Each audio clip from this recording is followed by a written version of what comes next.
Shalom. Selamat hari Minggu umat terkasih. Puji dan syukur kita panjatkan kepada Tuhan. Hanya karena anugerahnya kita dapat berkumpul kembali, bersekutu bersama di tempat ini.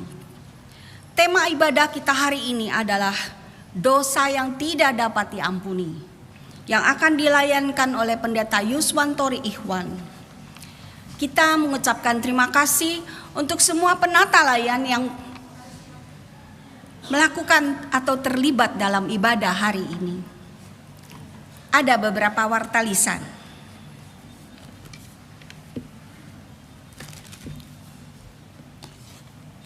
Weekend Pasutri. Ini diperuntukkan Bapak Ibu yang suami istri. Inginkah kita berkomunikasi dengan pasangan tanpa dihakimi? Sudahkah kita memberikan apresiasi kepada pasangan? Maukah kita menyisihkan waktu berdua saja dengan pasangan? Mari ikut serta dalam Weekend Pasutri, sebuah acara yang dikemas dalam bentuk retreat selama 3 hari 2 malam, agar suami istri bisa saling membuka hati sehingga tercipta komunikasi yang baik. Weekend ini akan diadakan pada tanggal 13 sampai 15 September 2024 di Wisma Tugu Wacana atau Suverdi, Cisarua, Puncak. Informasi lebih lanjut atau untuk pendaftaran bisa di depan atau melalui nomor yang tertera. Komunikasi, dekatkan hati, perkuat relasi. Warta yang kedua, penggunaan ruang ibu anak.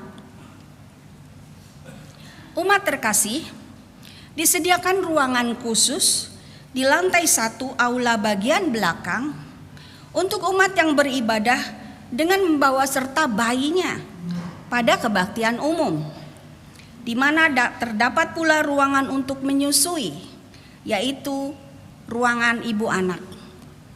Mohon kesediaan umat untuk tidak memasuki ruangan itu jika tidak membawa balita, supaya penggunaan ruangan itu menjadi optimal. Terima kasih untuk pengertiannya. Yang ketiga wartanya adalah pelatihan make up. Remata kembali mengadakan latihan make up yang akan dibawakan oleh tim profesional. Acara ini ditujukan untuk para wanita supaya bisa make up mandiri, supaya bisa kalau pergi ke gereja atau ke wedding sudah bisa cantik. Pelatihan make up akan diadakan pada hari Sabtu tanggal 13 Juli 2024 pukul 10 pagi sampai 1 siang di aula lantai 4 GKI Samanhudi 30. Biaya pendaftaran Rp200.000 sudah termaksud alat dan produk untuk praktek dengan brand ternama, serta nanti dapat goodie bag dan makan siang. Pendaftaran hanya terbatas untuk 20 orang. Jadi yang tertarik segera daftar. Berita keluarga.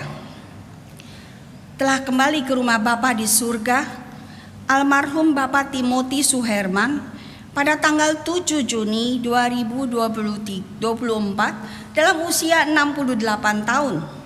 Disemayamkan di rumah duka Ukrida, ruang Makarios 2, lantai 7. Kebaktian penghiburan dan tutup peti telah dilaksanakan pada kemarin hari Sabtu pukul 7. Kebaktian pelepasan akan diadakan pada hari ini jam 5 dan kremasi jam 6 di krematorium Ukrida. Demikianlah warta lisan. Mari kita mengambil waktu teduh sejenak, mempersiapkan hati dan pikiran kita untuk datang ke hadirat-Nya.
Saudara-saudara, Tuhan senantiasa menuntun kita pada jalan kebenaran.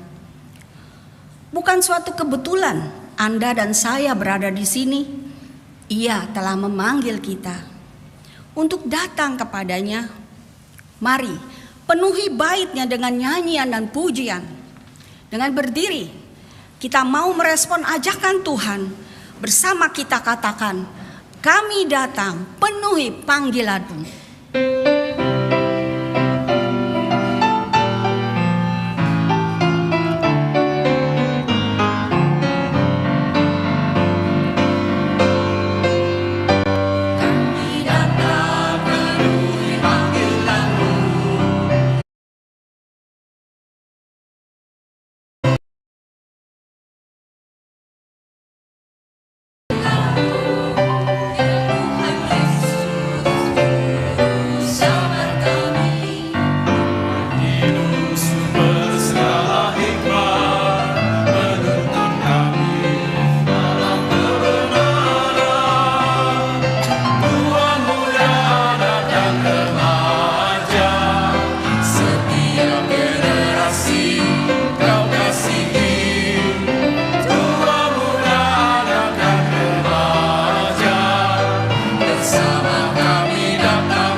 Pertolongan kita adalah di dalam nama Tuhan yang menjadikan langit dan bumi.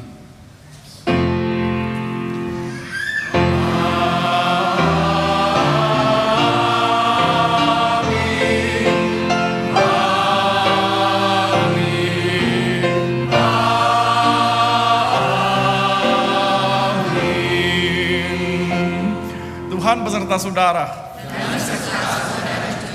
Silakan duduk saudara. Kita senang hari ini kita beribadah bersama anak-anak yang akan dibaptiskan. Rame, saudara, ceria. Kehadiran anak-anak selalu membawa sukacita ya saudara. Tapi tema kita hari ini serem saudara. Temanya adalah dosa yang tidak dapat diampuni. Serem banget ya. Apa itu dosa yang tidak dapat diampuni? Jangan-jangan kita nanti sudah melakukan sebuah dosa yang tidak dapat diampuni. Apa artinya itu? Nanti kita akan bahas di dalam khotbah.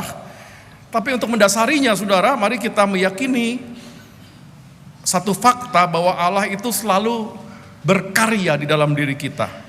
Ketika kita terlanjur jatuh di dalam dosa dan kita menyadari kesalahan kita dan bertobat, pasti ada pengampunan Tuhan. Seperti tertulis di dalam 1 Yohanes pasal 1 ayat 9. Jika kita mengaku dosa kita, Ia adalah setia dan adil, sehingga Dia akan mengampuni segala dosa kita dan menyucikan kita dari segala kejahatan. Saudara-saudara, iblis akan terus berusaha menggoda. Meskipun manusia telah diberi kemampuan untuk mengenali godaan iblis dan mengalahkannya, kita masih sering jatuh dalam godaan tersebut. Salah satu godaan yang kerap kali menghampiri hidup manusia ialah kebohongan. Kebohongan menjadi begitu mudah dilakukan, hanya dengan memulainya dari memutarbalikkan kebenaran. Hal yang menjadi benar dibuat menjadi salah, sedangkan hal yang salah dibuat menjadi benar. Pernahkah kita terjebak dalam dosa seperti ini? Mari kita memeriksa diri masing-masing. Apakah dengan sadar kita pernah hidup dalam ketidakbenaran? apakah kita sedang berada dalam jurang dosa kebohongan dan tidak mau mengakui karya Allah? Mari kita masuk dalam doa pribadi untuk mengakui segala dosa kita di hadapan Tuhan dengan jujur dan tulus.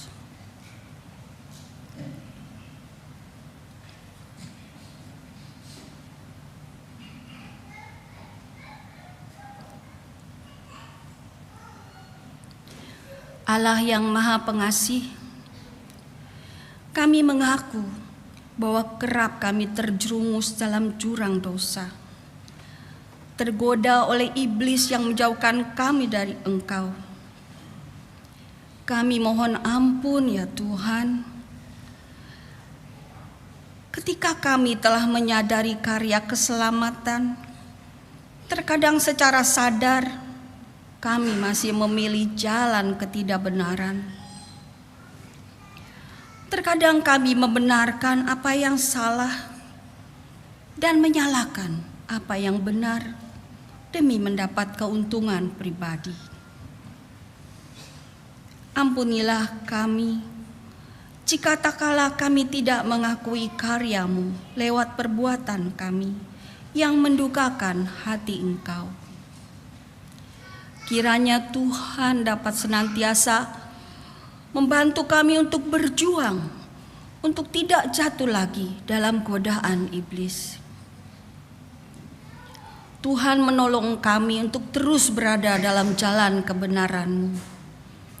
Dalam nama Tuhan Yesus kami berdoa. Amin.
Ampunan Tuhan tersedia bagi setiap orang yang mengakui dosanya dengan tulus di hadapan Allah, serta bertekad untuk tetap setia di jalannya.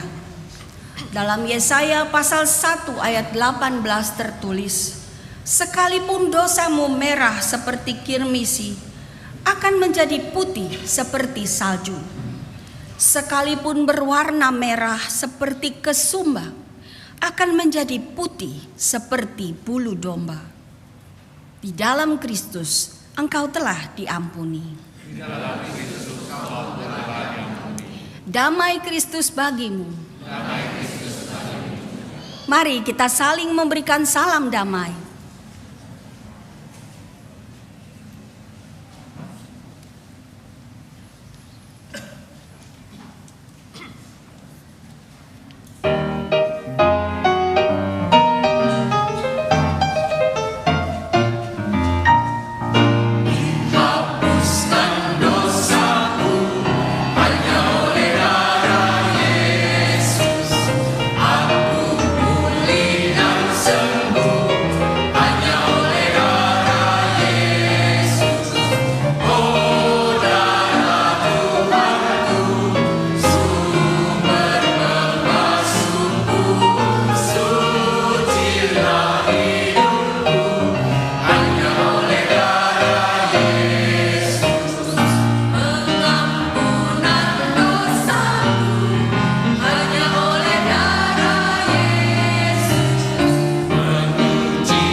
Mari kita berdoa, saudara, sebelum kita mendengarkan sabda Tuhan.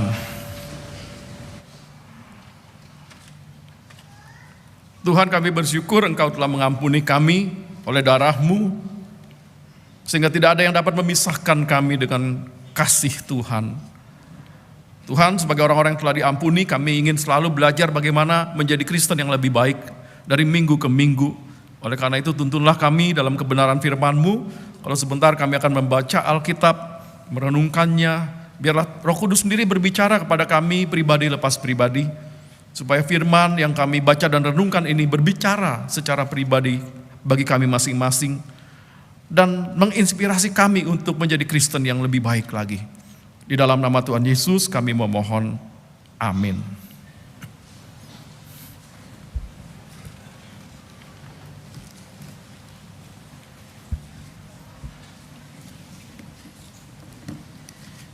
Bacaan pertama menurut Kejadian 3 ayat 8 sampai dengan 15.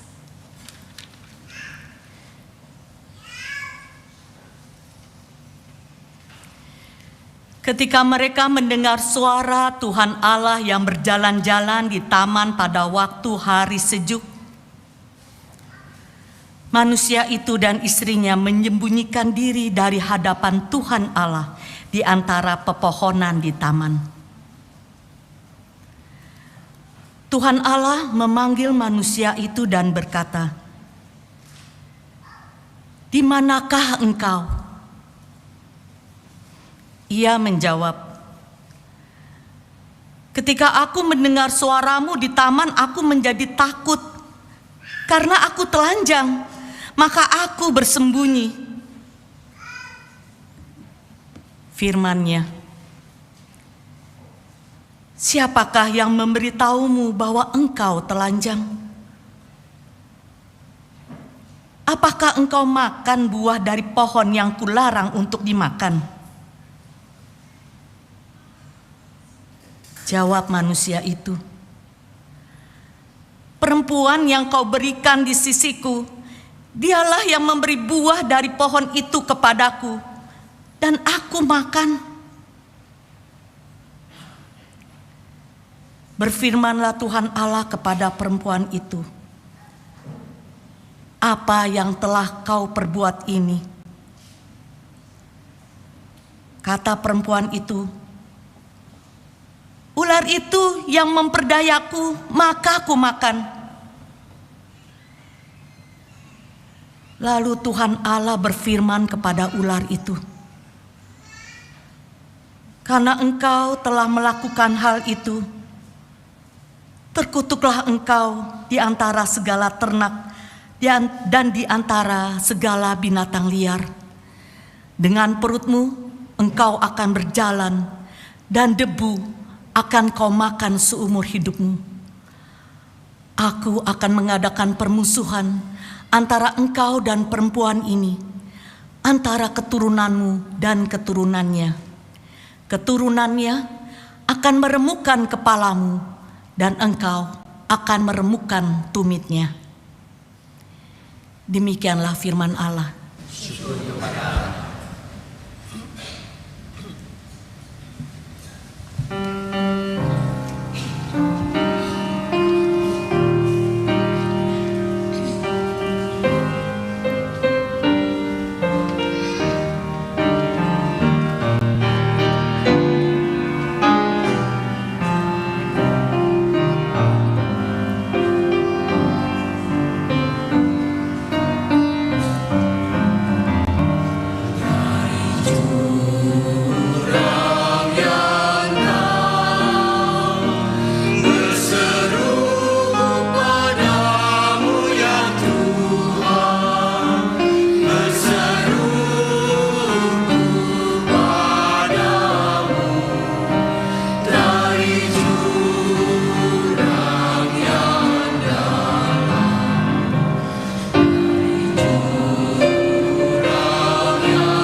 Bacaan kedua menurut 2 Korintus pasal 4 ayat 13 sampai dengan pasal 5 ayat 1. Namun, karena kami memiliki roh iman yang sama, seperti ada tertulis, "Aku percaya, sebab itu aku berbicara."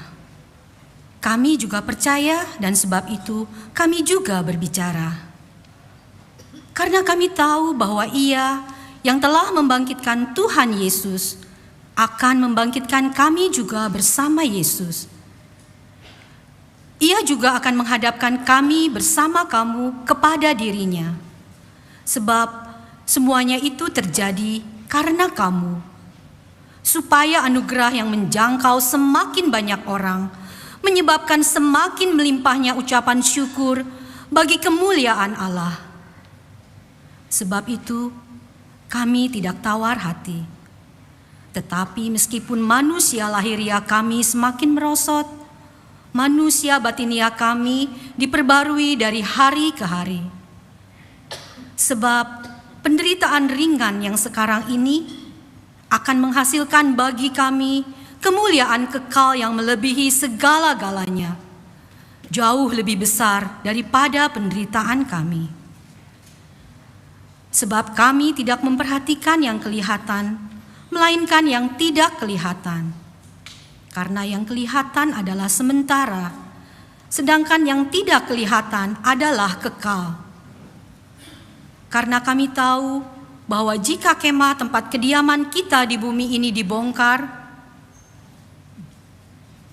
Allah telah menyediakan suatu tempat kediaman di sorga bagi kita. Suatu tempat kediaman yang kekal, yang tidak dibuat oleh tangan manusia. Demikianlah firman Tuhan.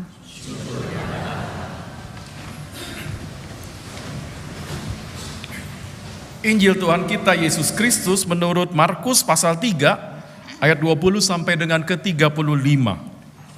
Injil Markus pasal ketiga mulai ayat yang ke-20.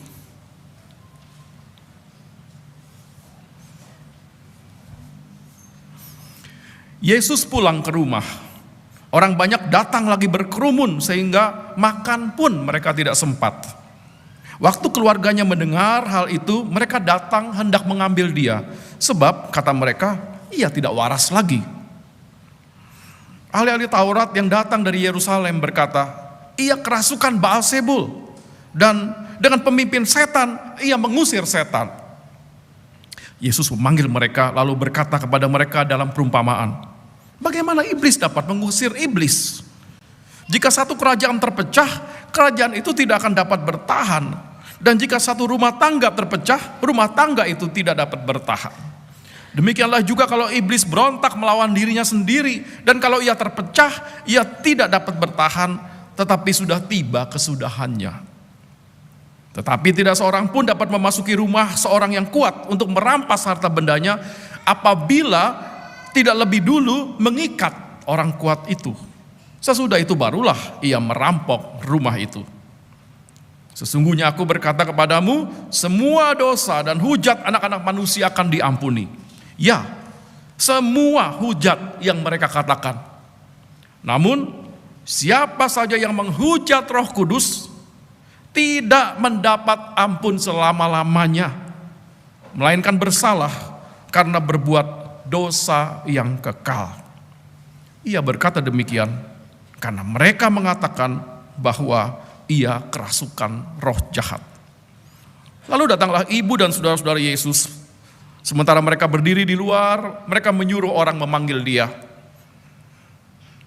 Ada orang banyak duduk mengelilingi dia. Dan mereka berkata kepadanya, lihatlah, ibumu dan saudara-saudaramu ada di luar, dia mencari engkau. Jawab Yesus kepada mereka, siapa ibuku dan siapakah saudara-saudaraku? Ia melihat kepada orang-orang yang duduk di sekelilingnya dan berkata, inilah ibuku dan saudara-saudaraku. Siapa saja yang melakukan kehendak Allah, dialah saudaraku laki-laki, saudaraku perempuan, dan ibuku. Demikianlah Injil Tuhan Yesus Kristus. Berbahagialah saudara yang mendengarkan firman Allah dan yang memeliharanya.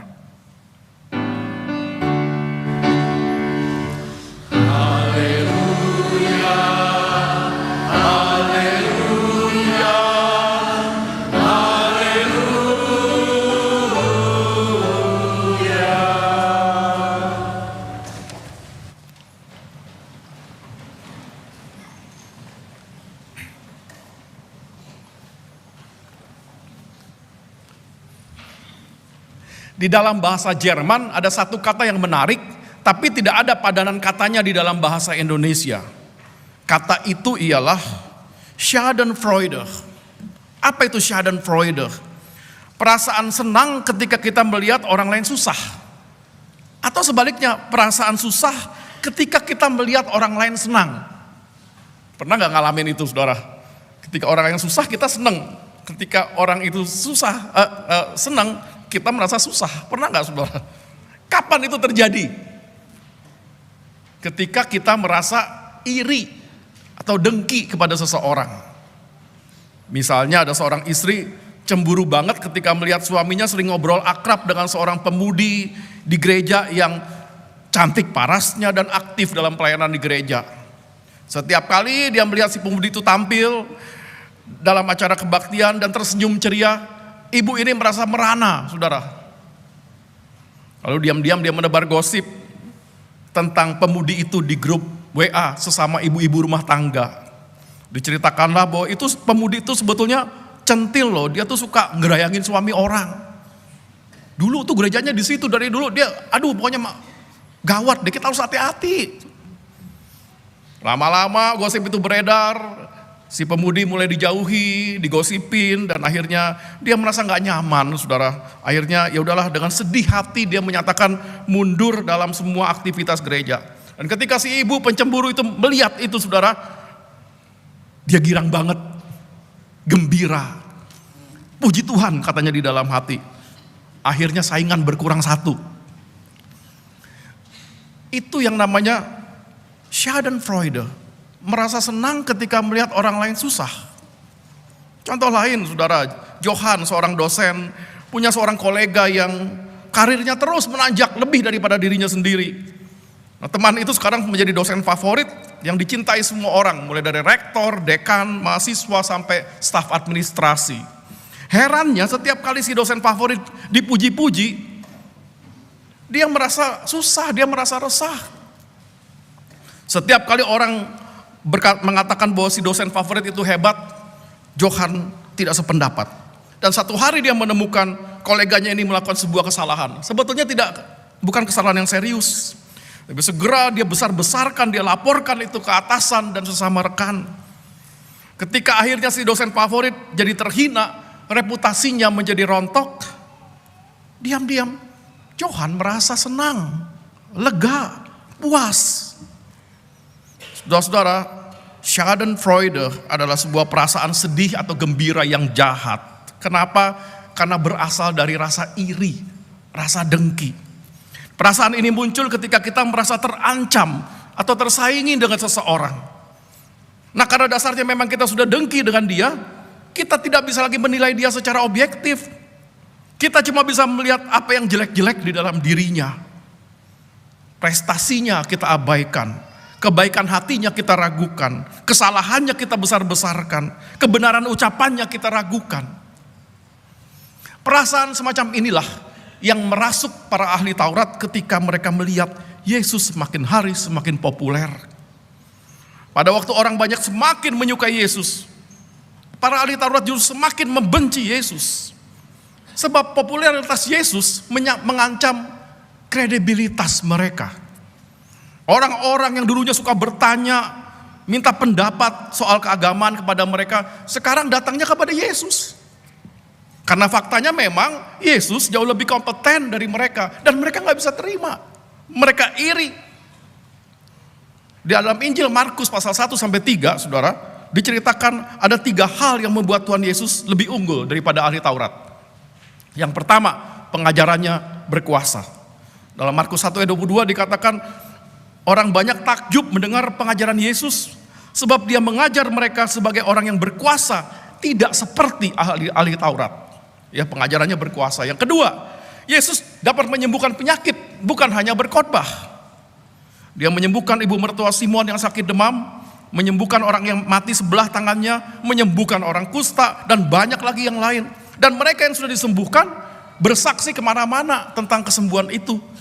Jadi makin banyak orang datang berbondong-bondong dari berbagai kota dan desa untuk menemui Yesus, untuk disembuhkan. Yang ketiga, saudara, Yesus juga mengusir setan. Injil Markus berkali-kali menceritakan bagaimana Yesus mengusir setan dari orang-orang yang kerasukan. Dan ketika diusir, kuasa Yesus begitu besar, sampai setan-setan pun itu ngaku, "Aku tahu siapa engkau adalah yang kudus dari Allah, engkau adalah anak Allah." Jadi popularitas Yesus ini, saudara, rupanya betul-betul sudah viral gitu, tersiar sampai ke Yerusalem. Yerusalem itu pusat pemerintahan, kalau kayak sekarang Jakarta gitu ya. Jadi semua ahli Taurat dari desa sampai kota itu semua tahu tentang Yesus, dan mereka semua jengkel dengan Yesus. Lalu dikatakan datanglah orang-orang ahli Taurat, petinggi-petinggi ini dari Yerusalem menuju ke Kapernaum, tempat Yesus tinggal.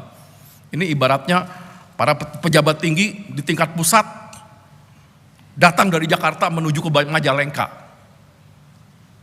menempuh jalanan 190 km, entah dengan naik keledai atau jalan kaki, khusus untuk melihat apa yang Yesus lakukan. Nah, ketika sampai di Kapernaum, mereka lihat sendiri bagaimana Yesus melayani, mengajar, menyembuhkan orang sakit, mengusir setan, dan mereka sadar bahwa pengajaran Yesus itu ternyata baik-baik aja kok, lurus-lurus aja, nggak ada yang bisa dipersalahkan. Mereka tahu juga bahwa ketika Yesus menyembuhkan orang sakit, itu orangnya betul-betul sembuh. Ini bukan tipu-tipuan. Mereka tahu itu. Apa yang Yesus lakukan jelas-jelas baik dan berguna bagi masyarakat. Tapi para ahli Taurat tidak mau mengakuinya. Karena hati mereka sudah dikuasai oleh rasa iri dan dengki. Maka kemudian mereka memutar balikan kebenaran. Mereka menuduh apa yang Yesus lakukan itu bukan pekerjaan Tuhan, tapi pekerjaan setan. Di depan orang banyak yang sedang berkerumun mendengarkan ajaran Yesus, para ahli Taurat menyatakan sebuah tuduhan, sebuah hujatan yang sangat serius. Mereka berkata, "Orang ini kerasukan Beelzebul, dia mengusir setan dengan kuasa dari pemimpin setan." Wah, tuduhan yang sangat keji, saudara. Sebab bukan hanya isinya nggak benar, tapi juga disampaikan di depan orang banyak, dan disampaikan oleh para ahli Taurat terkemuka, yang pendapatnya dijadikan pegangan oleh masyarakat banyak. Itu luar biasa kejinya, saudara. Lantas apa yang Yesus lakukan ketika menghadapi hujatan yang keji itu? Saudara pernah nggak mengalami itu, saudara? Difitnah di depan orang banyak gitu. Ya itu kan keji banget ya, saudara. Apa yang Yesus lakukan ketika dia mengalami peristiwa itu? Yesus tenang aja, saudara. Kemudian dia menjelaskan bahwa tuduhan dari para ahli Taurat itu keliru. Tenang, saudara. Gak usah panik, gak usah membunuh orang yang ngerjain saudara. Ya, jelaskan saja tenang. Yesus mengatakan begini, gak mungkin dia memakai kuasa iblis untuk mengusir iblis. Gak mungkin jeruk makan jeruk. Sebab kalau iblis berontak melawan pasukannya sendiri, kerajaan kegelapan itu akan terpecah dan hancur. Jadi jelas tuduhan para ahli Taurat itu ngawur. Lantas Yesus juga menjelaskan kenapa dia melakukan praktek pengusiran setan. Bukan untuk pamer kuasa. Yesus memakai sebuah perumpamaan. Kalau kita ingin merampok rumah seseorang, dan di rumah itu ada orang yang sangat powerful, berkuasa, maka orang itu harus dilumpuhkan dulu, baru kita bisa merampas isi rumahnya. Begitu juga kalau Yesus ingin membebaskan manusia dari kuasa kegelapan, maka dia harus melumpuhkan dulu iblis yang menguasai tubuhnya. Itu sebabnya Yesus kemudian melakukan pengusiran setan. Bukan untuk pamer kuasa, tapi untuk memulihkan dan memerdekakan manusia. Nah, saudara, setelah Yesus menjelaskan apa yang dia lakukan, dia menjelaskan bahwa hujatan para ahli Taurat ini nggak berdasar. Lalu Yesus memberikan sebuah peringatan keras kepada mereka, sebab mereka udah keterlaluan banget. Yesus memberikan sebuah warning yang sangat keras di dalam Markus 3 ayat 28b. Dan peringatan ini, saudara, begitu keras sampai kita kalau baca ayat ini rasanya serem gitu, saudara, sampai hari ini. Coba deh saudara baca di Markus 3 ayat 28b. Ya, Markus 3 ayat 28b, saudara. Coba lihat bunyinya ayat ini. Begini, saudara. Siapa saja yang menghujat Roh Kudus tidak mendapat ampun selama-lamanya, melainkan bersalah karena ia berbuat dosa yang kekal. Serem banget ayat ini, saudara-saudara. Menakutkan. Kenapa, saudara? Karena isinya bertolak belakang dengan apa yang biasanya Yesus ucapkan. Kan perkataan Yesus biasanya bicara tentang kasih, tentang pengampunan. Tapi di ayat yang satu ini, saudara, Yesus menyatakan ada satu dosa yang tidak dapat diampuni. The unforgivable sin. Dosa kekal. Dan apa dosa itu, saudara? Dosa apa, saudara? Menghujat Roh Kudus. Ketika orang zaman sekarang baca ini dosa menghujat Roh Kudus tidak dapat diampuni, mereka kadang-kadang jadi takut, saudara, dan bertanya-tanya, apa sih artinya menghujat Roh Kudus? Jangan-jangan tanpa sadar saya juga sudah melakukan dosa menghujat Roh Kudus. Seorang ibu pernah bercerita, satu hari dia diajak ke gereja temennya, saudara. Temennya ini orang karismatik, jadi dia ibadah untuk pertama kalinya di gereja karismatik. Dan dia kaget sekali, saudara, karena beda sekali dengan gerejanya di GKI. Di situ orang-orang pada berbahasa roh, dan dia nggak bisa berbahasa roh. Lalu pengkhotbahnya turun dari mimbar dan menumpangkan tangan ke atas setiap orang yang hadir. Dan si ibu bilang, Pak, orang-orang yang ditumpangi tangan itu begitu ditumpangi tangan langsung gelepak loh Pak, rebah ke belakang begitu. Ada yang nadahin dari belakang. Nah ketika giliran saya ditumpangin tangan, saya nggak jatuh-jatuh Pak. Yang lain gelepak, saya enggak gitu, saya tetap berdiri. Kenapa ya Pak? Mungkin karena saya dari dulu orang GKI asli. Saya nggak bisa bahasa roh dan saya nggak percaya yang gitu-gituan. Apa saya salah ya Pak? Jangan-jangan saya itu sudah mengeraskan hati sehingga Roh Kudus tidak bisa bekerja. Jangan-jangan saya itu sudah menghujat Roh Kudus. Takut, saudara, gara-gara apa? Baca ayat ini yang tadi itu loh. Ada dosa yang tidak diampuni dan dosa itu adalah menghujat Roh Kudus. Apa saya sudah menghujat Roh Kudus tanpa saya sadari? Nah saudara, banyak loh orang yang bertanya seperti ini ya. Selama saya jadi pendeta kayaknya udah puluhan orang deh menanyakan ayat ini. Saudara, apa sih artinya menghujat Roh Kudus? Nah saudara, kata menghujat di sini berasal dari kata Yunani blasphemia, yang berarti sengaja mengatakan sesuatu yang tidak baik kepada seseorang yang sudah jelas-jelas terbukti baik. Tuhan Yesus sudah jelas-jelas melakukan apa yang baik dengan kuasa Roh Kudus. Buktinya sudah nyata di depan mata. Ada orang sakit disembuhkan, ada orang kesurupan dipulihkan. Tapi para ahli Taurat tetap tidak mengakui ada kuasa Roh Kudus yang bekerja di dalam karya Tuhan. Mereka tetap menuduh Yesus melakukan apa yang jahat dengan memakai kuasa roh jahat. Dan itu artinya menghujat Roh Kudus, saudara. Jadi seseorang itu disebut menghujat Roh Kudus kalau dia dengan sengaja tidak mau mengakui kebenaran Tuhan. Jika ia secara sadar dan terus-menerus menganggap dirinya lah yang benar, tanpa keinginan sedikit pun untuk bertobat, untuk datang kepada Tuhan dan mohon pengampunan. Saudara, kenapa sih para ahli Taurat sampai menghujat Roh Kudus? Karena mereka iri hati kepada Yesus. Nah, karena iri itu kemudian apapun yang Yesus lakukan dianggap salah. Nah selama mereka merasa dirinya benar dan Yesus yang salah, kan mereka gak mungkin bisa beriman kepada Yesus. Gak mungkin mereka bisa menyadari keberdosaan mereka. Dan gak mungkin mereka akan mohon pengampunan. Itu sebabnya dosa menghujat Roh Kudus tidak dapat diampuni. Bukan karena Tuhan tidak mau mengampuni, bukan. Tapi karena orang yang menghujat Roh Kudus itu tidak merasa butuh diampuni. Bagaimana orang bisa bertobat dan mohon ampun kalau dia tidak merasa dirinya bersalah, kalau dia merasa dirinya benar? Jadi saudara-saudara, tanda dari orang yang menghujat Roh Kudus ialah kalau dia tidak lagi menyadari bahwa dirinya adalah seorang berdosa yang butuh belas kasihan dan pengampunan Tuhan. Kalau dia merasa hidupnya baik-baik saja tanpa anugerah Tuhan, saya nggak butuh Tuhan. Dia merasa baik-baik saja padahal dia tidak sedang baik-baik saja. Ada seorang bocah berusia 6 tahun namanya Roberto Salazar. Ia menderita penyakit langka, hereditary sensory and autonomic neuropathy. Sebuah penyakit langka di mana anak ini tidak bisa merasakan sakit. Roberto pernah menggigit lidahnya sendiri sampai berdarah. Tapi dia tenang-tenang aja karena dia nggak merasa sakit. Orang tuanya yang panik, saudara. Pernah sekali lain dia jatuh, kakinya berdarah-darah terluka. Tapi dia gak menangis. Dia tidak menjerit minta tolong. Kenapa? Karena dia tidak merasa sakit. Dia bangun lagi, dia kembali berjalan, dia pulang ke rumah seperti tidak terjadi apa-apa.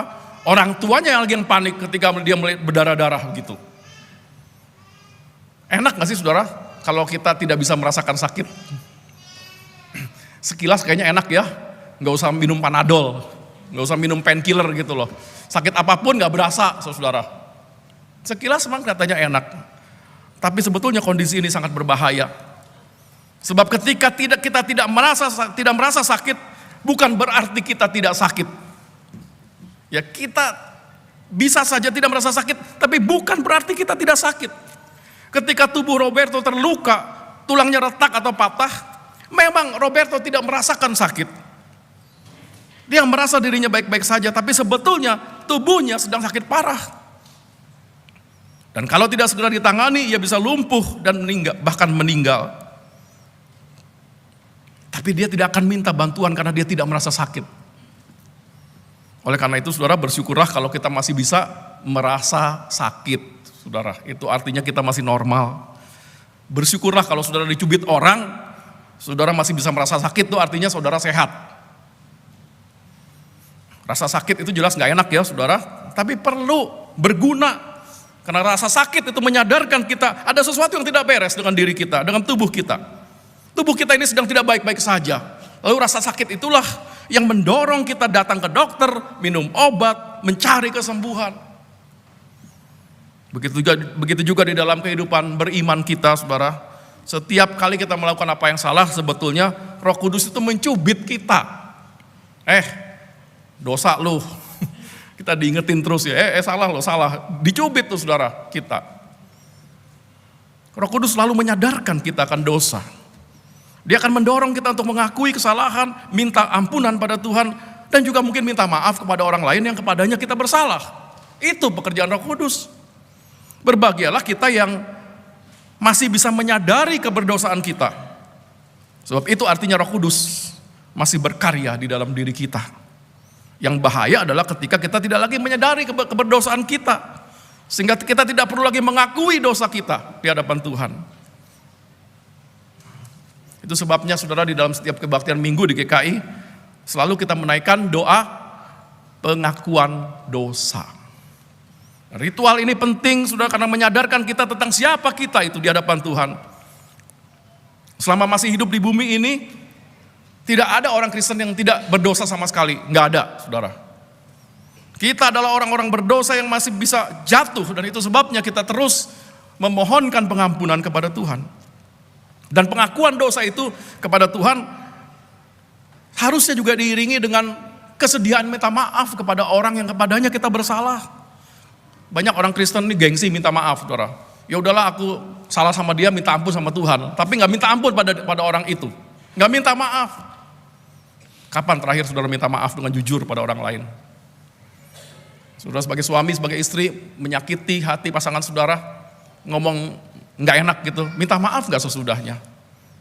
Kadang-kadang ya udah lupain aja lah, nggak minta maaf, nggak diselesaikan itu saudara. Yang penting udah minta maaf sama Tuhan. Orang tua kalau anak bersalah pada anak-anaknya minta maaf nggak saudara? Banyak orang tua gengsi ya, masa minta maaf sama anak. Hari ini ada banyak orang tua yang akan membaptiskan anaknya ya. Salah satu cara mendidik anak adalah belajar jujur. Kalau kita salah sebagai orang tua, kita minta maaf. Jangan sampai anak kita itu kemudian di dalam hati anak kita tumbuh akar pahit saudara. Karena dia merasa, aku selalu disalah-salahin, papa mama nggak pernah salah. Saudara, cara mendidik anak adalah mengajarkan mereka tentang perlunya pengampunan. Dan kadang-kadang kita harus minta maaf kalau kita salah. Masalahnya saudara, mengaku dosa dan minta maaf itu tidak selalu gampang. Kenapa saudara? Karena kita lebih suka melempar kesalahan pada orang lain. Dan itu kelihatan sekali pada bacaan pertama yang tadi kita baca. Isinya tentang apa yang terjadi ketika Adam dan Hawa jatuh di dalam dosa karena memakan buah terlarang. Alih-alih langsung ngaku dosa, minta maaf, mereka bersembunyi, mereka menyembunyikan diri dari Tuhan. Dan ketika Tuhan memanggil mereka dan berkata, apa yang telah engkau lakukan? Itu sebetulnya kesempatan emas untuk mereka mengaku dosa. Tapi mereka tidak melakukan itu. Apa kata Adam, saudara? Perempuan yang kau berikan di sisiku, Dialah yang memberikan buah itu, maka aku makan. Dengan kata lain apa saudara? Bukan aku yang salah. Perempuan itu yang jadi sumber masalah. Perempuan yang mana? Perempuan yang kau berikan kepadaku. Jadi siapa yang salah? Yang memberi siapa saudara? Tuhan. Lalu kemudian Tuhan tanya kepada Hawa, apa yang kau perbuat? Hawa juga menyalahkan pihak lain. Dia mengatakan, ular itu yang memperdaya aku, maka aku makan. Dengan kata lain, bukan aku yang salah. Ular itu yang jadi sumber masalah. Dan siapa yang menciptakan ular itu saudara? Tuhan. Tuhan lagi yang salah. Kita mah enggak.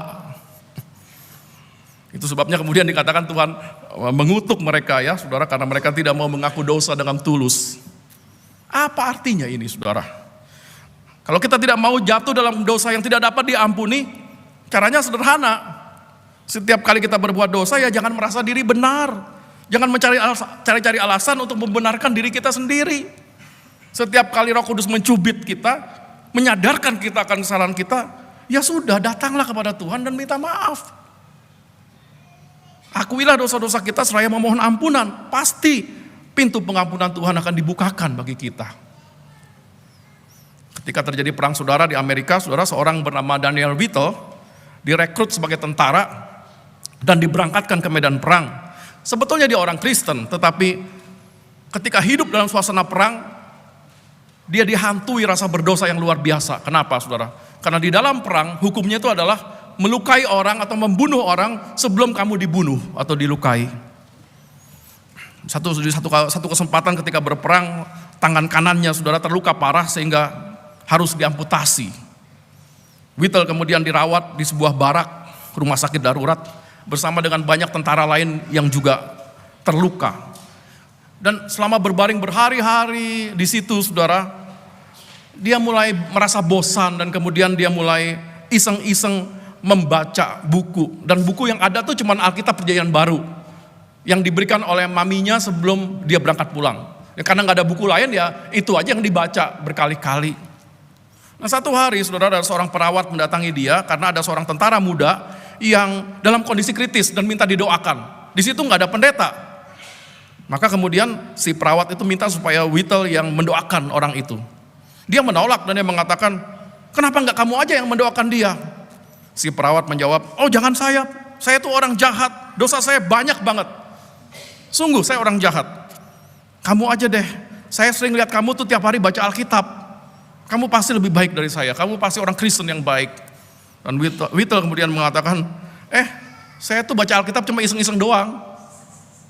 Cuma ngabisin waktu. Saya tuh juga orang jahat loh, saya tentara. Kamu tahu kan apa yang dilakukan tentara?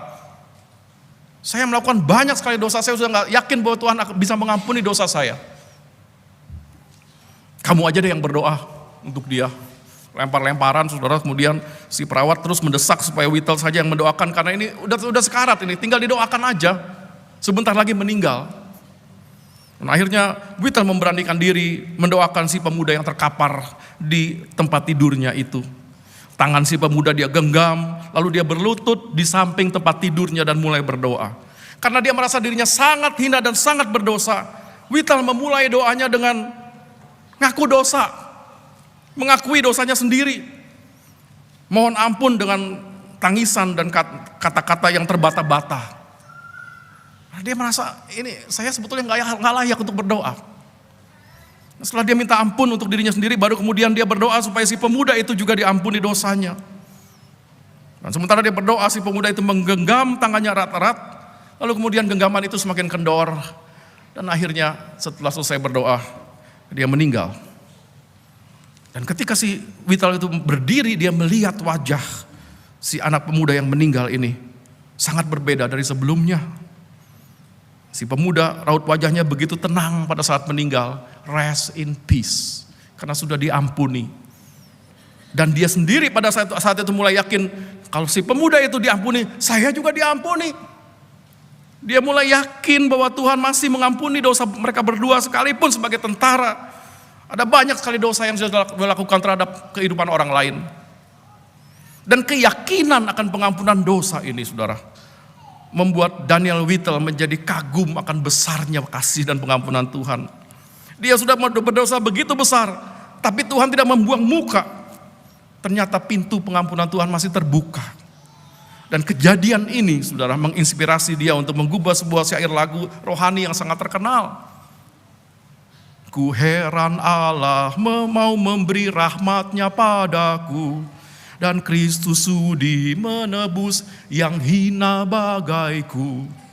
Ku heran oleh rahmatnya hatiku beriman, dan oleh kuasa sabdanya jiwaku tentram. Aku heran oleh kuasa Roh Kudus, aku menjadi sadar akan dosaku. Dan dalam firman, aku jadi kenal siapa penebus. Dan syair refainya luar biasa, saudara. Diambil dari ayat yang ditulis Paulus. Dan aku percaya dan yakin akan kuasanya, bahwa ia akan menjaga yang kutaruhkan hingga harinya kelak. Dan ini kalimat yang sangat penting, saudara. Ia menjaga yang kutaruhkan. Witel menjadi yakin sekarang bahwa sekali Tuhan mengampuni, sekali Tuhan menyelamatkan, dia tidak akan bekerja setengah-setengah. Roh Kudus akan terus bekerja di tengah keberdosaannya. Roh Kudus akan menjaga agar imannya terus utuh, sanggup bertahan sampai tiba harinya dia bertemu dengan Tuhan. Saudara, setelah kejadian itu, Witel tetap menjadi tentara. Dia melakukan banyak dosa juga. Tapi dia yakin sekarang bahwa tidak ada yang dapat memisahkan dia dengan kasih Tuhan. Selama kita masih bisa memohon ampun kepada Tuhan, selama itu juga pintu anugerah selalu tersedia. Selama itu juga tidak ada dosa yang tidak dapat diampuni. Amin.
Bila kesedihan mulai melanda diri, bila ketakutan mulai mencekam hati, bila cemas, khawatir dan putus asa,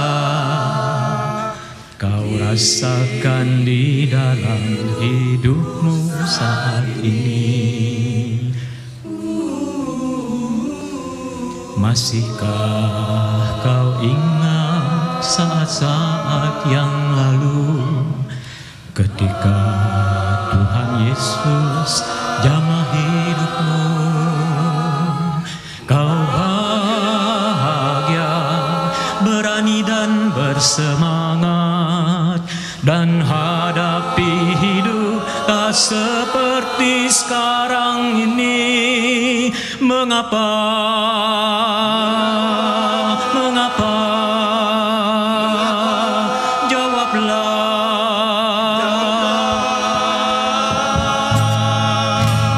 Tidakkah engkau sadari kebesaran Tuhan melebihi segala persoalan hidupmu? Datanglah kepadanya, Dia akan menolongmu. Bila kau berdosa, Dia akan mengampunimu. Bapa menunggumu dengan penuh kerinduan, menanti anaknya ulang. Bapa, bantulah usaha kami untuk belajar mengampuni sesama kami, hingga kami pun layak mendapat ampunan-Mu. Bantulah kami untuk belajar menerima kekurangan mereka, karena kami pun penuh dengan kekurangan. Engkaulah Bapa yang selalu menantikan kami pulang padamu. Terimalah kami kembali dalam pelukan-Mu. Terima kasih Bapa, dalam nama Tuhan Yesus. Amin. Kau ingat saat yang lalu, ketika Tuhan Yesus jamah hidupmu, kau bahagia, berani dan bersemangat, dan hadapi hidup tak seperti sekarang ini. Mengapa? Jawablah.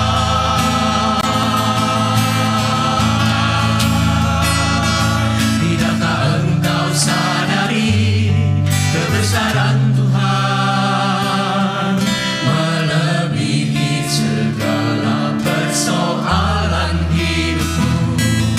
Datanglah kepadanya, Dia akan menolongmu.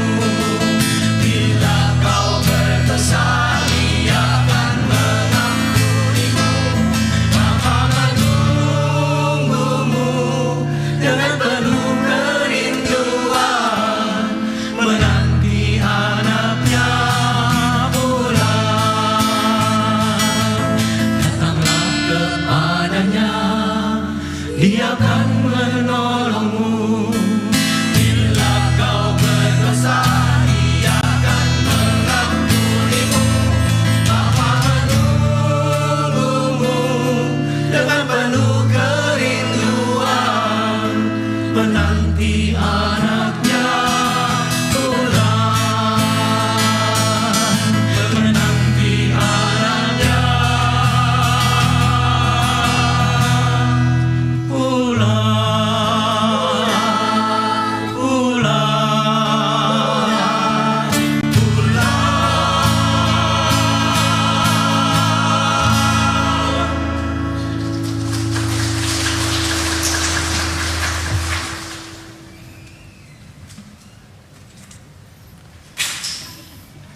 Saudara, kini akan dilayankan baptisan kudus bagi anak-anak yang orang tua atau walinya telah menyatakan iman mereka untuk membaptiskan anak-anak mereka sesuai dengan perintah Tuhan Yesus.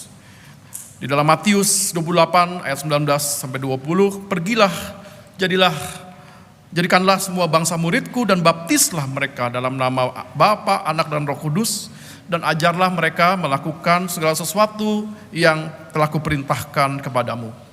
Saudara, baptisan kudus adalah tanda dan meterai yang kelihatan dari perjanjian kekal yang diikat Allah dengan kita sebagai umatnya dan menjadikan kita sebagai anak-anak Allah untuk memberi satu kehidupan baru yang bersih dari dosa dan mempersatukan kita dalam kematian dan kebangkitan Yesus Kristus. Anak-anak dibaptiskan berdasarkan iman orang tua atau wali mereka, bahwa perjanjian Tuhan itu juga berlaku bagi anak-anak mereka. Jadi melalui baptisan kudus, anak-anak turut dipersatukan dengan tubuh Kristus, yaitu gereja yang kudus dan am. Roh Kudus akan memimpin, mengingatkan, dan mendorong kita termasuk anak-anak untuk berperan serta dalam melaksanakan misi Allah di dunia. Roh Kudus juga yang akan terus-menerus membarui kita hingga kelak dengan tidak bercacat celah kita menghadap Tuhan dan dipersatukan dengan jemaat Yesus Kristus dalam hidup kekal. Dan Roh Kudus akan terus-menerus menolong orang tua dan wali dan anak-anaknya, sehingga anak-anak ini nih yang sekarang dibaptiskan nanti pada saatnya akan mengakui iman percayanya sendiri dalam persatuan dengan jemaat Yesus Kristus. Mari kita berdoa sebelumnya, saudara.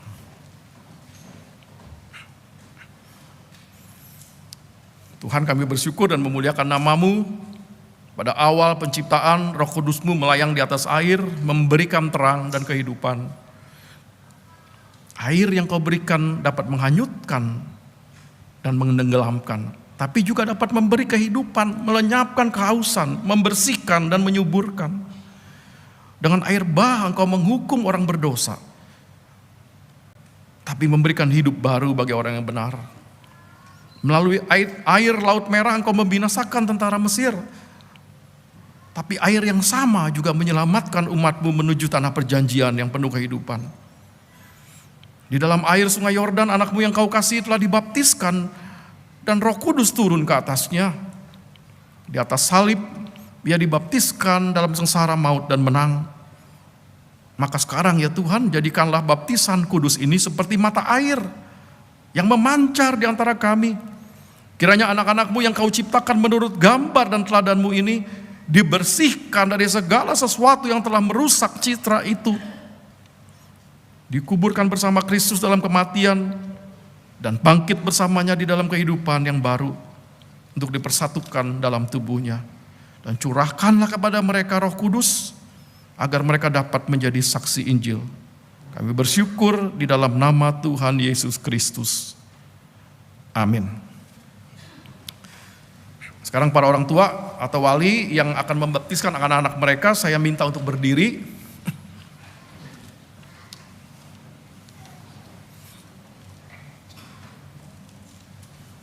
Saudara, sebentar lagi akan dilayankan baptisan kudus bagi anak-anak saudara. Supaya nyata di hadapan jemaat, saya mengajak saudara untuk mengingat baptisan saudara sendiri dan menyatakan iman yang merupakan iman saudara yang akan diajarkan kepada anak-anak saudara dengan menjawab pertanyaan-pertanyaan ini. Percayakah saudara kepada Allah Bapa, pencipta dan pemelihara kita, kepada Yesus Kristus anaknya, Tuhan dan Juru Selamat kita, dan kepada Roh Kudus yang membarui hidup kita? Apakah saudara percaya bahwa perjanjian antara Tuhan dan saudara berlaku juga untuk anak saudara? Apakah saudara berjanji untuk menjadi teladan bagi anak saudara dan mengajarkan firman Allah kepadanya? Apakah jawaban Ibu Adelia Mit Suryani? Iya, kami percaya dan berjanji. Apakah jawaban Pak Angga Sasmita dan Ibu Nia Larissa Lamuela Purba? Ya, kami percaya dan berjanji. Apakah jawab Bapak Robert Mesah Cahyadi dan Ibu Ike Kamelia? Ya, kami percaya dan berjanji. Apakah jawab Pak Sugandi Hartono dan Ibu Natasha Kristi Jova? Ya, kami percaya dan berjanji. Oke. Silakan duduk. Apakah jawaban Pak Ronald Riyadi dan Ibu Laura Suryadi? Ya, kami percaya dan berjanji. Oke. Apakah jawaban Pak Geri Randi Sasmita dan Ibu Yuni Ketan? Ya, kami percaya dan berjanji. Apakah jawab Pak Edwin Tansil dan Ibu Syane Panji Pangestu? Ya, kami percaya dan berjanji. Apakah jawab Pak Alexander Erik Septian dan Ibu Roswati Merlin? Ya, kami percaya dan berjanji. Apakah jawab Pak Albert Angkawijaya dan Ibu Surita? Ya, kami percaya dan berjanji. Apakah jawab Pak Marco Kanadi dan Ibu Agnes Tisa Permata? Ya, kami percaya dan berjanji. Dan apakah jawab Pak Litik B dan Bu Ruth Kristiana? Ya, kami percaya dan berjanji. Umat, marilah kita bersama-sama berdiri bersama dengan umat Allah di masa lalu, masa kini, dan masa depan. Mengingat janji baptisan kita dengan mengikrarkan pengakuan iman rasuli. Aku percaya kepada Bapa yang Maha Kuasa, Halik langit dan bumi, dan kepada Yesus Kristus anaknya yang tunggal, Tuhan kita, yang dikandung dari Roh Kudus, lahir dari antara anak lain, yang menderita sengsara di bawah pemerintahan Pontius Pilatus, disalibkan, mati dan dikuburkan, turun ke dalam kerajaan maut, pada hari ketiga bangkit pula dari antara orang mati, naik ke surga, duduk di sebelah kanan Allah Bapa yang Maha Kuasa, dan dari sana Ia akan datang untuk menghakimi orang yang hidup dan yang mati. Aku percaya kepada Roh Kudus, gereja yang kudus dan am, persekutuan orang kudus, pengampunan dosa, kebangkitan orang mati, dan hidup yang kekal. Amin. Silakan duduk.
Eren Rasya Mikaelo,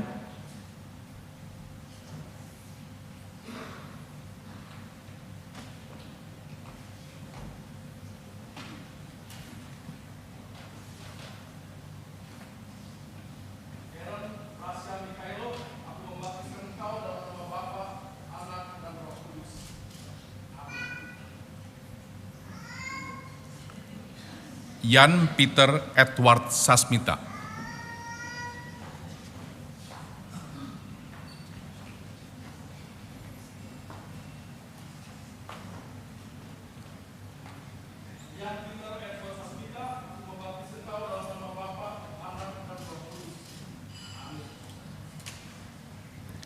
Kairos Immanuel Cahyadi,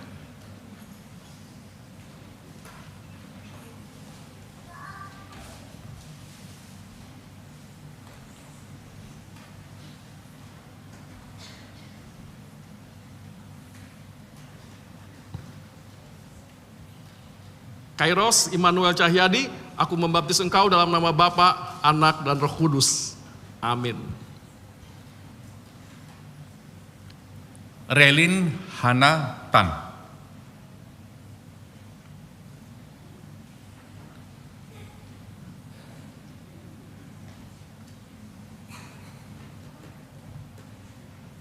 Relin Hanatan, aku membaptis engkau dalam nama Bapa, Anak, dan Roh Kudus. Amin. Theodor Lukas Riyadi,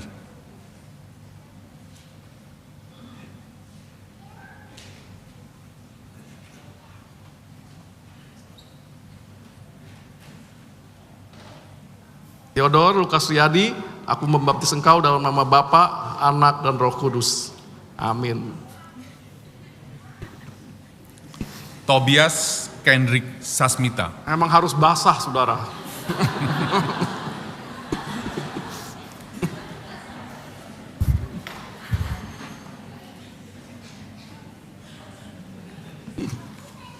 Tobias Kendrick Sasmita, aku membaptis engkau dalam nama Bapa, Anak, dan Roh Kudus. Amin. Erin Felicia Tansil dan Ethan Wayne Tansil,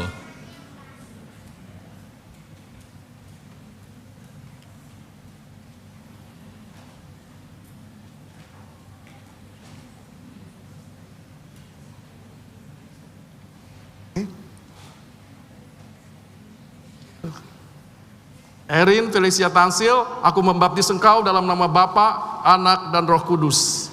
Amin.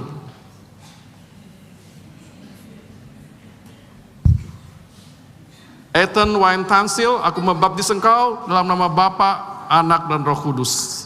Amin. Alexandria Audrey Natalie, Evander James Nathanael,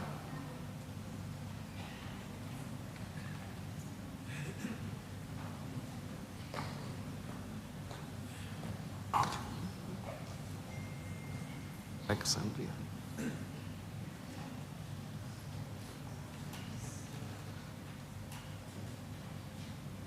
Alexandria Audrey Natalie, aku membaptis engkau dalam nama Bapa, Anak, dan Roh Kudus. Amin.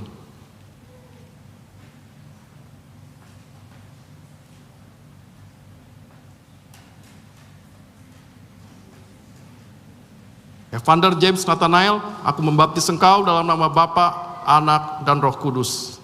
Amin. Nasya Felicia dan Maverick Angka Wijaya.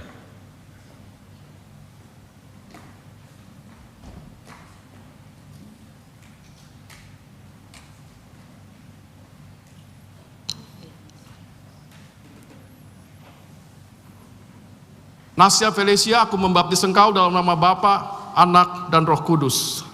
Amin.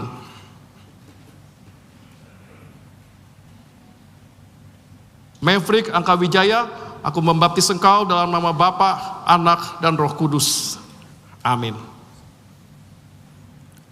Michelle Kanadi dan Emeline Kanadi.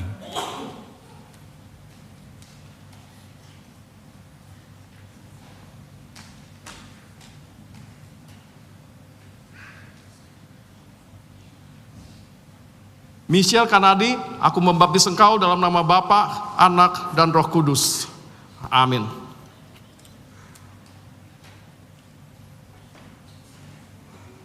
Emeline Kanadi, aku membaptis engkau dalam nama Bapa, Anak, dan Roh Kudus. Amin. Ebert Brian Lee, Davin Saputra Lee, dan Olivia Gracelyn Lee.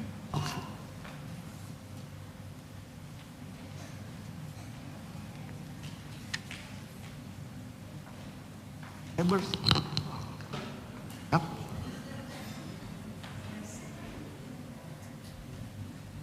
Ebert Brian Lee, aku membaptis engkau dalam nama Bapa, Anak, dan Roh Kudus. Amin.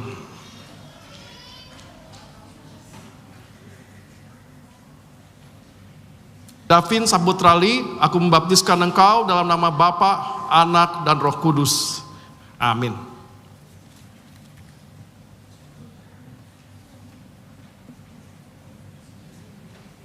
Olivia Gracelyn Lee, aku membaptis engkau dalam nama Bapa, Anak, dan Roh Kudus. Amin.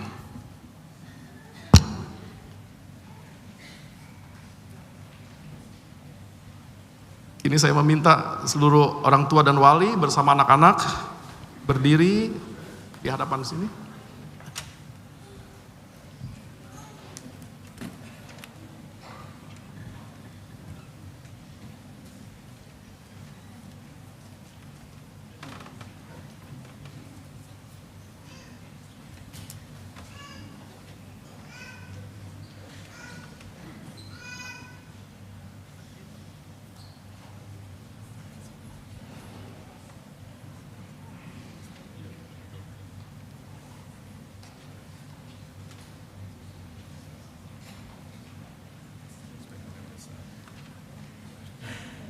Mari kita akan menerima berkat khusus bagi orang tua dan anak-anak. Terimalah berkat Tuhan, Allah sumber segala kasih karunia yang telah memanggil saudara di dalam Kristus kepada kemuliaan yang kekal, akan melengkapi, meneguhkan, menguatkan, dan mengokohkan saudara. Dialah yang mempunyai kuasa sampai selama-lamanya. Amin.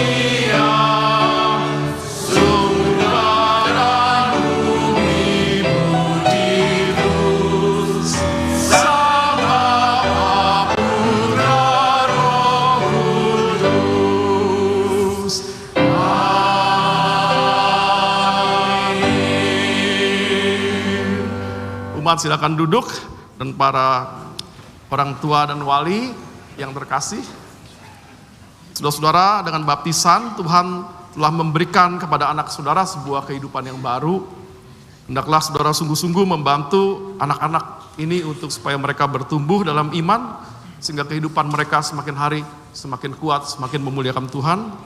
Didiklah anak-anak saudara sehingga berangsur-angsur nanti mereka akan mengerti makna perjanjian Allah itu serta firman-Nya. Dan nanti pada suatu hari ketika mereka remaja mungkin, mari kita berdoa supaya mereka akan mengaku imannya sendiri pada CD. Mereka mengaku imannya dengan sepenuh hati. Mari sekarang saudara menghadap ke umat. Umat yang dikasihi Tuhan, terimalah anak-anak ini sebagai anggota-anggota persekutuan tubuh Kristus dan pewaris kerajaan Allah dengan penuh kasih sayang. Dukunglah mereka dan juga dukunglah orang tua dan wali mereka dalam pendidikan iman mereka. Dengan sukacita dan syukur kepada Tuhan, kami menyambut saudara-saudara untuk bersama dengan kami bersekutu serta bersaksi dan melayani bagi Kristus, karena kita tersuruh dalam Dia. Amin. Silakan duduk kembali Bapak Ibu, orang tua dan anak-anak.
Berdoa, saudara. Kami bersyukur bersama dengan para orang tua yang membaptiskan anak-anaknya hari ini. Ya Tuhan, tolonglah para orang tua yang hadir di sini, yang membaptiskan anak-anaknya supaya mereka dengan sukacita dan dengan penuh iman mereka membesarkan anak-anak ini di dalam Tuhan. Kami berdoa supaya satu hari nanti anak-anak ini akan maju ke altar untuk mengaku iman mereka sendiri. Tolonglah para orang tua di dalam pergumulan mereka membesarkan anak yang tidak mudah di zaman ini. Berikan mereka kekuatan daripadamu dan hikmat untuk bisa mendidik mereka di dalam Tuhan. Kami berdoa juga bagi orang tua pada umumnya. Biarlah kami masing-masing Tuhan menjadi anak-anak-Mu yang menjadi citra Allah bagi anak-anak kami, yang mengajarkan tentang kebenaran, yang berani mengaku salah, dan mengajarkan cinta kasih Tuhan kepada anak-anak kami. Jadikan kami sebagai orang tua teladan bagaimana mengasihi orang lain, bagaimana memahami dan tidak menghakimi orang lain. Tuhan, kami berdoa bagi saudara-saudara kami yang sedang mengalami sakit penyakit. Engkau adalah tabib agung ya Tuhan Yesus. Kami percaya kuasa-Mu masih ada sampai hari ini. Kami percaya Tuhan dapat memulihkan mereka yang menderita sakit sesuai dengan kehendak Tuhan. Kami juga berdoa bagi saudara-saudara kami yang tengah berduka. Masa kedukaan adalah masa yang panjang. Seringkali orang-orang yang berduka merasa kesepian sekalipun di tengah keramaian. Tidak ada orang yang bisa mengerti kehilangan mereka. Biarlah Tuhan sendiri yang hadir di tengah-tengah kekosongan itu, memulihkan kepedihan hati mereka dan memberikan penghiburan yang berlimpah-limpah dari Roh Kudus itu. Kami berdoa bagi anggota jemaat yang sedang menghadapi berbagai persoalan, entah itu persoalan ekonomi, persoalan membesarkan anak-anak, persoalan mencari jodoh, persoalan pernikahan, persoalan rumah tangga yang membuat pernikahan itu menjadi terancam oleh perceraian. Tuhan, tolonglah, biarlah Engkau hadir di dalam setiap rumah tangga. Engkau menjadi pemulih yang melakukan apa yang manusia tidak bisa lakukan. Berikanlah hikmat, berikanlah ketenangan pada setiap kami yang menghadapi masalah, supaya kami menghadapinya bersama dengan Tuhan dalam harapan bahwa Tuhan akan melakukan apa yang sulit kami lakukan. Oh Tuhan, kami berdoa bagi pemerintah yang tengah menghadapi berbagai macam persoalan di tengah-tengah masa transisi ini. Berikanlah hikmat kepada para pemimpin kami Tuhan, supaya benar-benar dapat menghasilkan keputusan-keputusan yang pro rakyat, yang betul-betul mengutamakan rakyat di atas kepentingan golongan, kepentingan balas budi, kepentingan partai, atau kepentingan diri sendiri. Kami berdoa Tuhan supaya Engkau juga menengok saudara-saudara kami yang sedang mengalami kesulitan di berbagai belahan dunia, terutama mereka yang harus terpaksa maju ke medan perang. Mungkin mereka merasa berdosa, tetapi mereka diperhadapkan dengan situasi membunuh atau dibunuh. Tolong mereka Tuhan, supaya di tengah-tengah kegalauan itu mereka dapat menemukan Tuhan, mencari Tuhan, dan dirangkul oleh-Mu. Oh Tuhan, dengarkan doa kami ini yang kami naikkan di dalam nama Tuhan Yesus, dalam doa yang berdoa dengan doa Bapa kami yang akan kami nyanyikan.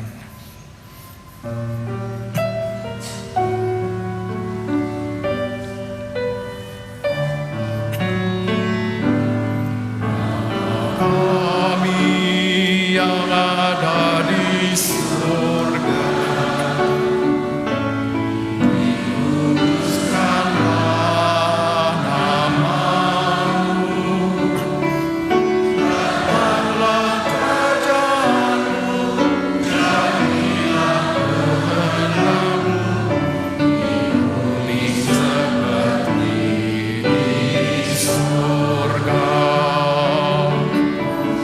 Beri kami hari makan yang secukupnya, ampuni salah kami seperti kami mengampuni yang bersalah pada kami.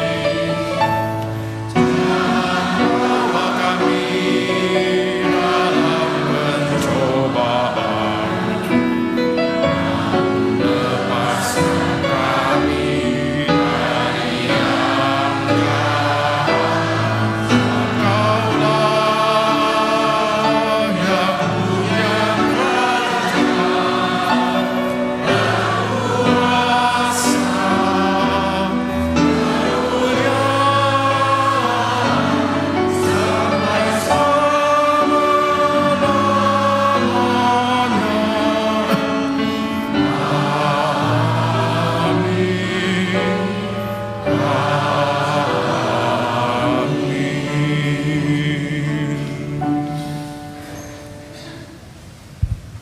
Umat yang dikasihi Tuhan, mari kita berikan persembahan yang terbaik kepada Tuhan. Firman yang melandasi persembahan kita diambil dari Roma 12 ayat 1. Karena itu saudara-saudara, oleh kemurahan Allah, aku menasihatkan kamu, supaya kamu mempersembahkan tubuhmu sebagai persembahan yang hidup, yang kudus, dan yang berkenan kepada Allah. Itulah ibadahmu yang sejati. Umat dapat memberikan persembahan dengan mengisi kantong-kantong persembahan yang akan diedarkan atau memberi persembahan melalui transfer.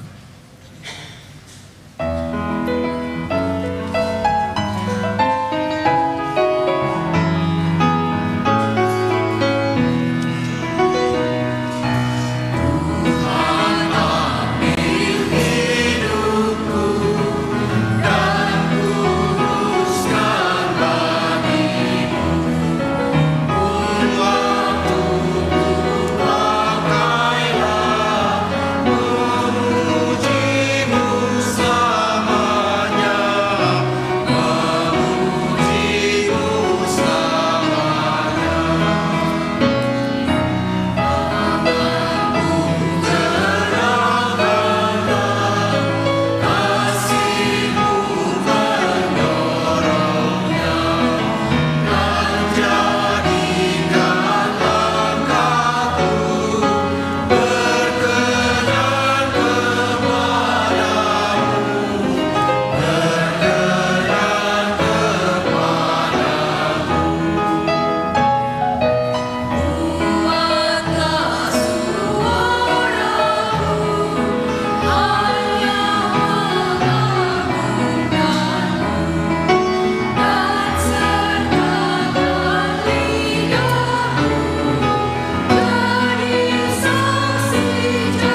Jemaat kami undang untuk berdiri.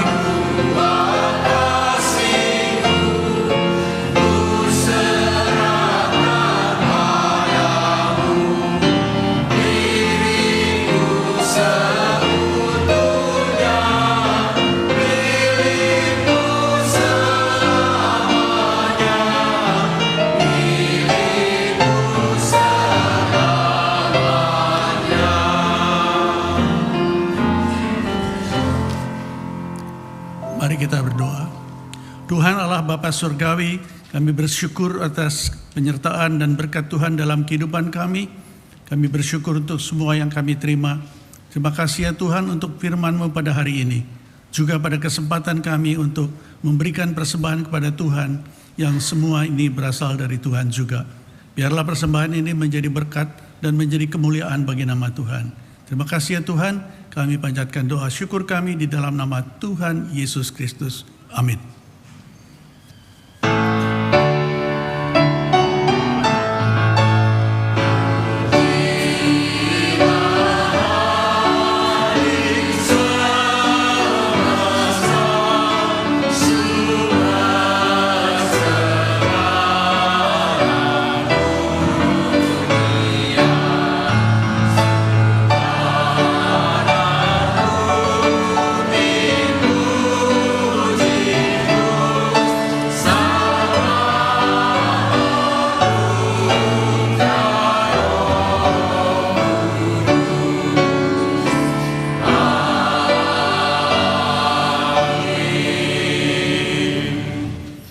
Saudara, marilah kita melanjutkan perjuangan hidup kita masing-masing.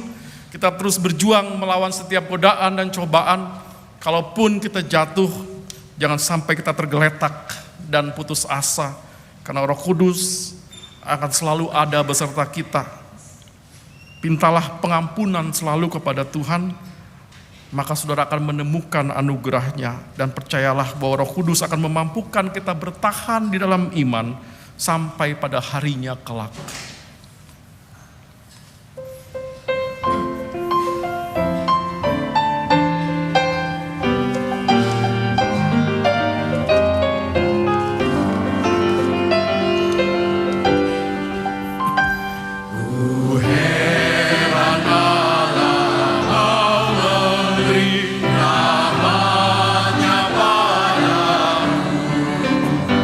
Dan Kristus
Arahkanlah hatimu kepada Tuhan. Kami mengarahkan hati kami kepada Tuhan.